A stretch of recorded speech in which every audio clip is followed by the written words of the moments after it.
আগে একটু আপনাদের মহাবীরকে দর্শন করিয়ে নিই। ভগবানকে দর্শন না করিয়ে তার ভোগ দর্শন করাবো, তাই আগে ভগবান দর্শন আমি দেখাবো। যে সকল ভক্তরা সারাদিন না খেয়ে দিয়ে এসেছিল রামনবমীর দিন হনুমান মন্দিরে পুজো দিতে, তাদেরই মুখে অন্ন তোলার জন্যে কি পরিশ্রম করে তারা, এই সব মানুষগুলো। তাতে তারা একটু কিছু ভোগ অন্তত ভগবানের দরজায় এসে খেয়ে যায়, না খেয়ে কেউ ফেরে না। আর বলে নাকি ভোগ দর্শন, ভোগ গ্রহণ করলে অনেক পুণ্য অর্জন হয়। আমিও খেয়েছিলাম ভোগ, আর যারা আসতে পারেনি তাদের জন্য আমি ভোগ দর্শন করাচ্ছি। এই ভগবানের কাছে আসলেই যেই প্রসাদটা, যেটা যেরকমই হোক, অমৃতর সমান হয়ে যায়। তাই মানুষ ভক্তি ভরে আসে সেই সব ভোগ গ্রহণ করার জন্যে।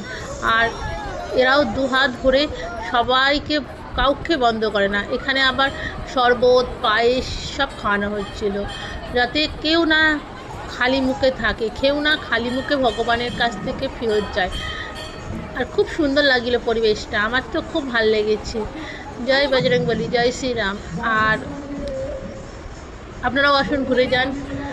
এটা আবার সামনে আসছে হনুমান জয়ন্তী, সেখানে আমরা যাব, খুব ভাল লাগবে। সেখানে আরও হোম যজ্ঞ অনেক কিছু হয়।